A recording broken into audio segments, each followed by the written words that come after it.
What if the reason you've been chasing confidence and never quite catching it is because you've misunderstood what it really is? Most of us grow up believing confidence is a rare gift, something you're either born with or forever lacking. We picture it as a natural glow that magically appears once we're good at something, like speaking flawless English, nailing a presentation, or walking into a room without fear. But what if that picture is upside down? What if confidence isn't a feeling that arrives when everything is perfect, but a skill you build, step by step, action by action, the same way you learn to drive a car, cook a meal, or practice a new language?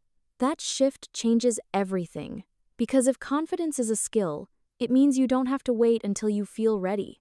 You can begin shaping it today, right where you are. In this episode, we're going to peel back the myths, reveal the truth about what confidence really is, and explore 5 powerful tools that will help you build it, even when fear is sitting right beside you. This isn't just about English vocabulary or grammar. It's about your mindset, your voice, your presence. If you're shadowing with me today, get ready. You're not just practicing language. You're training yourself to show up, to grow, and to step forward even when life feels uncertain. And before we dive in, I want to hear from you. What's one thing you've been afraid to try, but secretly want to? Say it out loud. Write it down in the comments. This small act of naming your fear is already the first brick in building real, unshakable confidence. Now, let's begin. Confidence isn't magic. It isn't reserved for the chosen few, and it doesn't appear like lightning when you finally become good enough. Real confidence is much simpler. It's the willingness to try. That's it. It doesn't mean you're sure everything will go perfectly. It means you're willing to step forward even when the outcome is uncertain. Think about it. Every time you dare to speak one sentence in English, even with mistakes, you're practicing confidence. Every time you raise your hand, apply for a job, or start a conversation when your heart is racing, you're proving to yourself that courage matters more than certainty. Here's the truth. You don't need to feel fearless to be confident. You don't need to be perfect to deserve confidence. What you need is willingness. The willingness to show up, to act, to try, even with shaky hands or a trembling voice. So the next time your mind whispers, "I'm not confident enough," ask yourself instead, "Am I willing to try?" If your answer is yes, then congratulations. You're already walking the path of real confidence. Just like practicing English or exercising a muscle, the skill grows stronger every time you take that small risk. So many people carry the wrong picture of what confidence looks like. They think it's about being loud, about always being social, about never feeling nervous. But that's just a myth. Confidence doesn't require you to be the boldest voice in the room. You don't need to be an extrovert or the best at everything you do. Real confidence isn't about performing, it's about presence. Some of the most confident people you'll ever meet are quiet. They don't speak often, but when they do, their words land with weight. They listen more than they talk. They show up with honesty and calm instead of noise and bravado. That's what true confidence looks like. Not a mask to impress others, but an inner steadiness that can't be shaken. So, if you've ever thought, "I'm too quiet," or "I get nervous too easily," hear this. Those things don't disqualify you. They simply mean you've been measuring confidence by the wrong standard. You don't need to shine like fireworks to prove yourself. You just need the courage to show up, steady, genuine, and real. People often say, "I used to be confident, but I lost it." But here's the truth. Confidence isn't like your keys or your wallet. It's not something you misplace. It's a skill, and like any skill, it gets stronger with practice and weaker without it. Think of it like a muscle. If you stop moving your body for months, your muscles don't vanish, they just get weaker. The same happens with confidence. If you haven't challenged yourself in a while, if you've been staying in your comfort zone, that confidence muscle may feel soft, but it's not gone. It's waiting for you to use it again. And here's the best part. You don't need to go back and search for some lost version of yourself. You don't need to rewind to who you were in the past. All you need is to start now, in this moment, with small actions that rebuild your strength. Each step forward is a workout for your confidence. So, if you feel like your confidence has disappeared, remember, you're not broken. You're simply out of practice. And practice is something you can always choose to begin again. Confidence doesn't begin in your head. It begins with movement. You can read every book, plan every detail, think through every possibility, but unless you take action, nothing changes. Every time you step forward, even in fear, your brain makes a note. I did that. I survived. I handled it. That record becomes the foundation of self-trust. Not because things went perfectly, but because you proved you could face the unknown and still stand. Think about it. Overthinking grows stronger the longer you wait.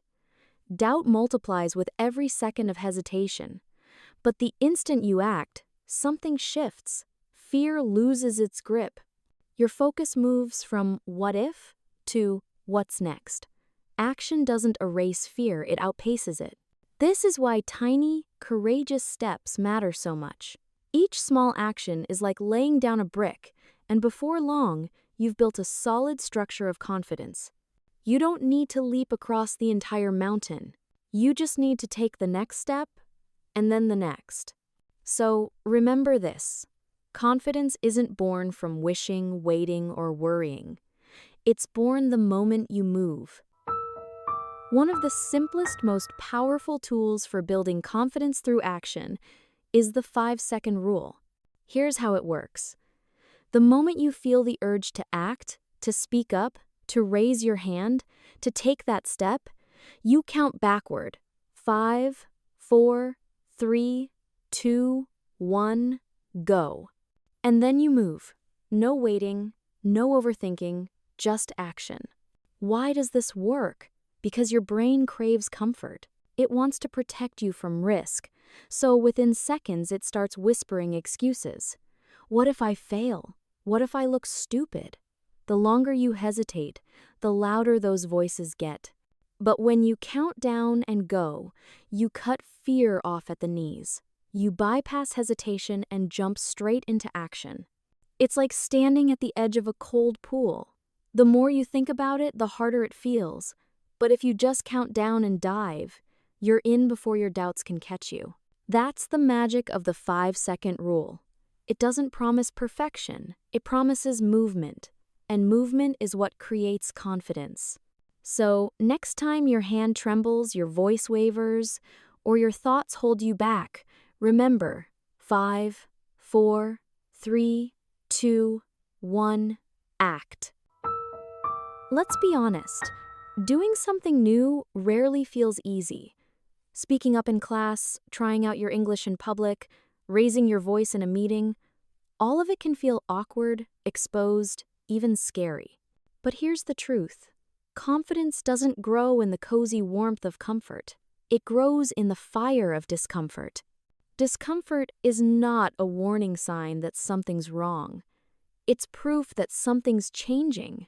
Just like muscles ache when they're growing stronger, your mind feels uneasy when it's stretching. That's not weakness, that's progress. The goal isn't to feel great all the time. The goal is to feel strong even when you're uncertain, to breathe, stay present, and move forward while the fear is still in the room. Every shaky conversation, every imperfect attempt, every step into the unknown, that's training. That's you carving deeper strength into your character. So next time your stomach knots or your palms sweat, don't run. Stay, breathe, try. Because confidence isn't built in the easy moments. It's forged in the hard ones, when you choose to keep going anyway. Impostor syndrome. That nagging voice that whispers, I don't belong here. I'm not really good enough. Sooner or later, they'll find out I'm a fraud. Sound familiar? You're not alone. Even the most accomplished people wrestle with these thoughts. Writers, doctors, teachers, actors, leaders. Success doesn't silence it. Growth often makes it louder. But here's the key. Impostor syndrome is not fact. It's fear. It shows up not because you're failing, but because you're stretching. When you step into new territory, your brain hasn't caught up yet. It doubts you because you're doing something you've never done before. And that's exactly what growth looks like. So instead of fighting it, reframe it. When those thoughts creep in, tell yourself, this isn't proof I don't belong. It's proof I'm leveling up. Imposter syndrome is often a signal that you're expanding into new possibilities, becoming more than you were yesterday. Remember, feeling like a fraud doesn't mean you are one. It means you're human. And every time you act anyway, you're proving to yourself that your fear doesn't get the final say. Here's a truth that flips the old idea of confidence on its head. Confidence is not the absence of fear. It's the choice to act with fear. You can feel nervous and still speak. You can feel unprepared and still try. You can feel your voice shake and still let the words out. That trembling, that pounding heartbeat, that swirl of doubt, those aren't signs of weakness. They're signs you're alive, that you care, that you're stretching beyond what's familiar. Real confidence isn't waiting for fear to vanish, because that moment may never come. Instead, it's saying, yes, I'm scared, and I'm doing it anyway. Every time you step forward despite fear, you weaken its grip. Courage grows, self-trust expands, and slowly, you teach yourself that fear doesn't control you, you control how you respond. So, the next time fear shows up at your door, don't wait for it to leave. Invite it in and walk forward together. Because that's how you build the unshakable confidence you've been searching for. Failure is one of the most misunderstood teachers in life. Many of us were raised to believe that if we fail, it means we're not good enough, not capable, not worthy. But failure doesn't mean you're broken. It doesn't mean the story is over. It simply means you tried something and didn't get the result you wanted, yet. Think of failure as feedback. Each time you fall short, you discover one more way that doesn't work. Thomas Edison famously said, "I have not failed. I've just found 10,000 ways that won't work." That perspective turned setbacks into stepping stones. And it can do the same for you. When you reframe failure as a guide instead of a verdict, you protect your confidence from shattering. You stop asking, "What's wrong with me?" and start asking, "What can I learn from this?" That shift turns pain into power. It allows every stumble to shape you into someone stronger, smarter, and more resilient. So don't fear failure. Welcome it as part of the process. Because each failed attempt is not the end of confidence. It's the training ground where true confidence is forged. When emotions run high, your vision narrows. Fear makes problems look bigger than they are. Doubt makes you forget what you're capable of. That's why one of the most powerful confidence tools is learning to step back, to create mental distance. Imagine watching your situation like a movie, where you're not the panicked character but the calm observer. Ask yourself, if this were my friend, what advice would I give them? Or, what would the strongest version of me do right now? That tiny shift in perspective pulls you out of the storm and into clarity. This doesn't mean ignoring your emotions. It means guiding them, instead of letting them drag you around. Strong, confident people still feel fear, frustration, or pressure, but they don't let those emotions decide their actions.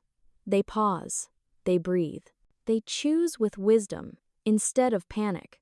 And the more often you practice this mental step back, the more natural it becomes.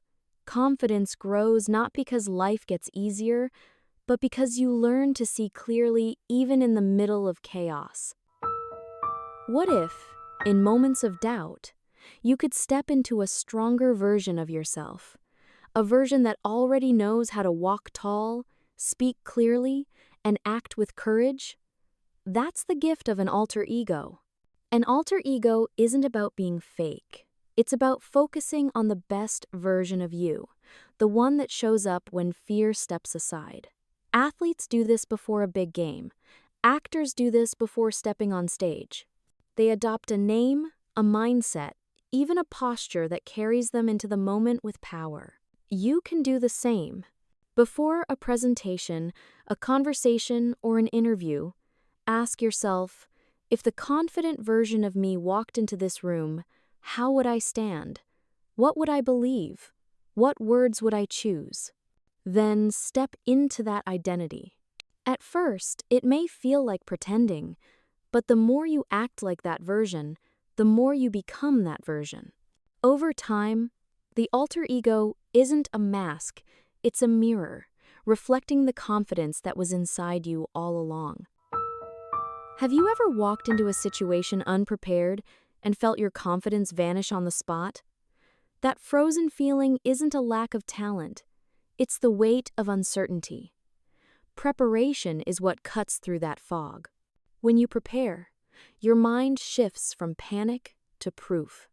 You can tell yourself, I've done the work. I know this. I'm ready. That sense of readiness calms your nerves and transforms nervous energy into performance energy. Whether it's practicing English sentences out loud, reviewing your notes for an interview, or rehearsing a presentation, preparation gives you solid ground to stand on. And it doesn't just matter for the big moments.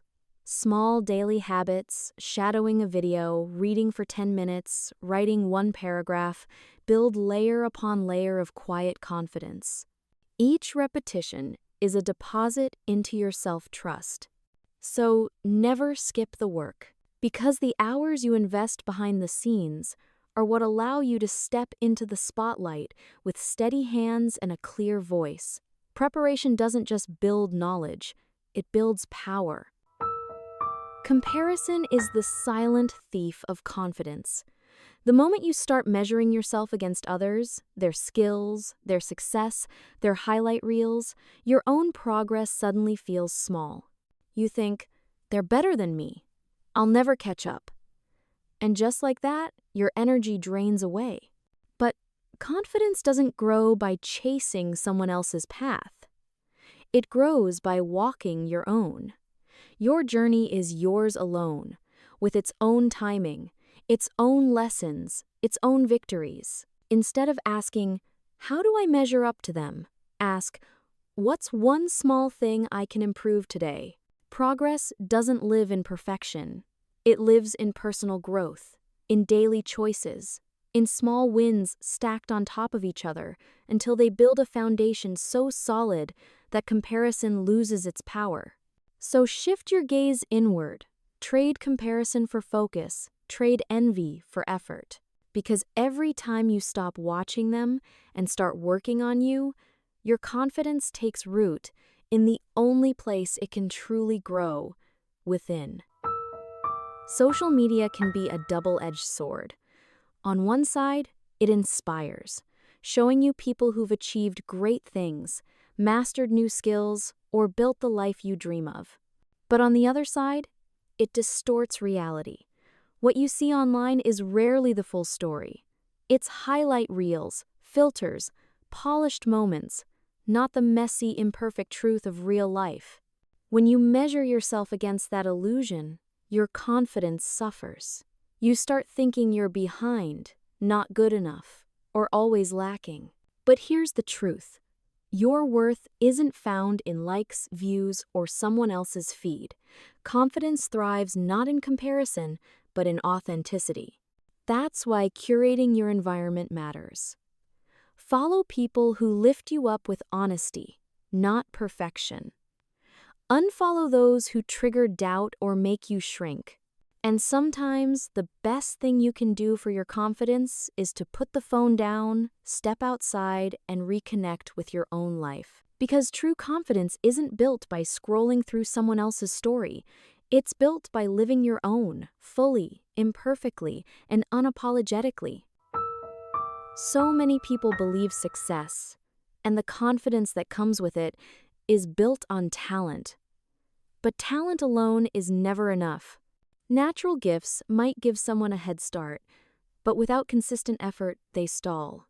Real confidence is forged in the grind of showing up again and again, even when no one is watching. Think of any speaker, athlete, or leader you admire. Behind their polished performance are years of quiet practice, countless repetitions, and days when they push through exhaustion or doubt. That steady rhythm of effort is what shaped their strength. Consistency is more powerful than brilliance in short bursts. Because confidence doesn't arrive in one dramatic moment. It's built layer by layer through the small, ordinary choices you make daily. Choosing to try again after mistakes. Choosing to practice when progress feels slow. Choosing to keep moving even when the results aren't instant. So, don't worry about being the most talented in the room. Focus on being the most consistent, because confidence doesn't belong to those who start strong.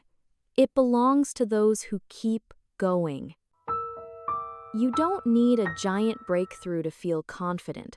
Sometimes the smallest victories are the ones that change everything. Finishing a book, saying a full sentence in English without hesitation, waking up on time when you promised yourself you would. These little wins are proof. Proof that you're capable. Proof that you follow through. Each one is like a seed planted in your mind, and over time, they grow into a deep belief. I can trust myself. That self-trust is the true root of confidence. Big success may feel far away, but small wins are right in front of you every day. Stack them, celebrate them, let them build momentum. One step, one choice, one finished task. These are the bricks that form the foundation of unshakable confidence. So, stop waiting for a grand moment to finally feel proud. Create the moments now. Collect the wins that seem tiny but echo loudly inside you. Because confidence doesn't appear when the world applauds.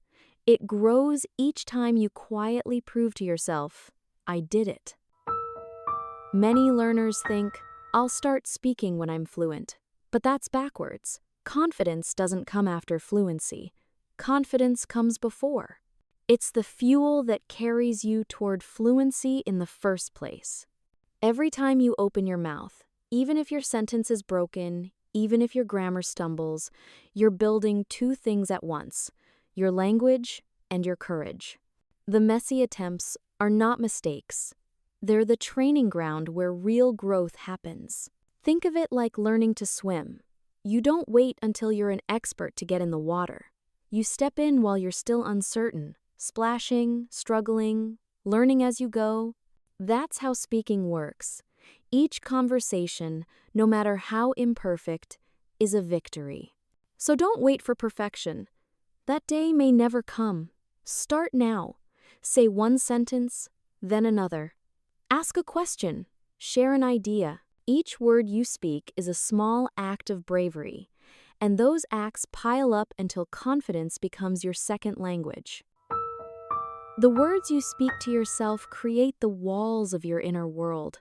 If that inner voice is harsh, I can't do this, I always mess up, I'll never be good enough, your confidence will crumble long before you even try, because your brain believes the story you repeat to it. But here's the good news. You can rewrite that story. You can train your inner voice to become an ally instead of an enemy. Start small.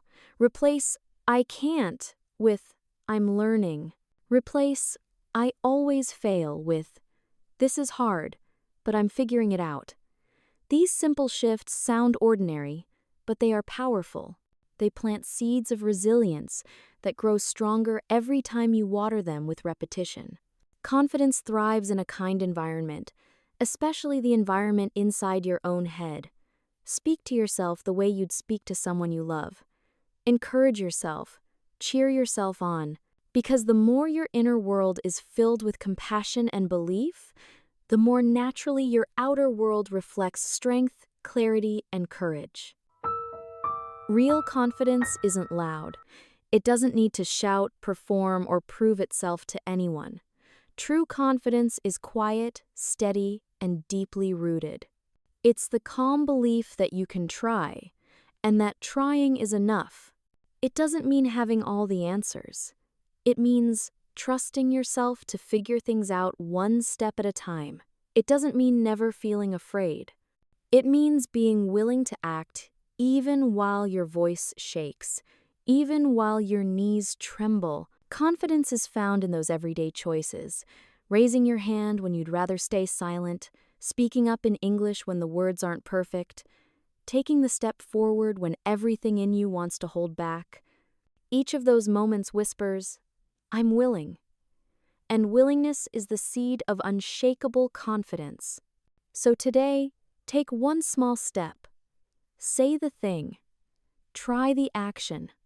Move forward, especially when it feels uncomfortable, because confidence isn't who you are, it's what you do.